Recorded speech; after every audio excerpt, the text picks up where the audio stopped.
ರೈತರ ಮಕ್ಳಿಗೆಲ್ಲ ಒಂದ್ ಕಿವಿ ಮಾತು. ದುಡ್ಡಿರೋ ಮತ್ತೆ ಸುಖದಲ್ಲಿ ಬೆಳ್ದಿರೋ ಹುಡುಗಿರಿಗಿಂತ ಕಷ್ಟ ನೋಡಿರೋ ಹುಡುಗಿರ್ನ ಹುಡುಕಿ ಮದ್ವೆ ಮಾಡ್ಕೊಳ್ಳಿ.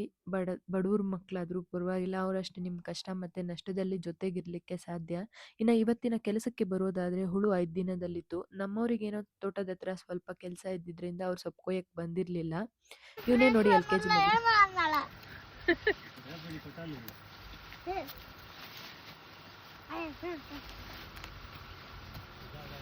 LKG ಮಗು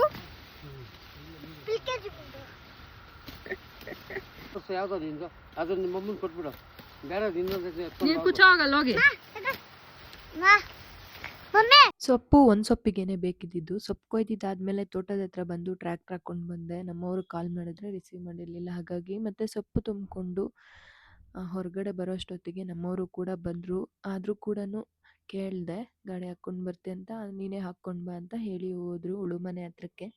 ಉಳುಮನೆ ಹತ್ರ ಸೊಪ್ಪು ಅನ್ಲೋಡ್ ಮಾಡಿ ಉಳುಮನೆ ಕಸ ಗುಡಿಸಿ ಸೊಪ್ಪು ಹಾಕ್ಕೊಂಡು ಮನೆ ಕಡೆ ಬಂದ್ವಿ. ತಿಂದಿರೋ ಕಡೆ ಇನ್ನೊಮ್ಮೆ ಸೊಪ್ಪು ಹಾಕ್ತಾರೆ. ನಮ್ಮವ್ರು ಮತ್ತೆ ಬರ್ತಾರೆ. ಹುಳು ದೊಡ್ಡವಾದ್ಮೇಲೆ ಎಷ್ಟು ಎಕ್ಸ್ಟ್ರಾ ಫೀಡ್ ಕೊಟ್ಟರು ಕೂಡ ಒಳ್ಳೇದೇ. ಗೂಡು ಚೆನ್ನಾಗಿ ತೂಕ ಬರುತ್ತೆ. ಇವತ್ತಿನ ಕಥೆ ಇದಾಗಿತ್ತು. ಸಿಗುವ ಮುಂದಿನ ವಿಡಿಯೋದಲ್ಲಿ. Thanks for watching.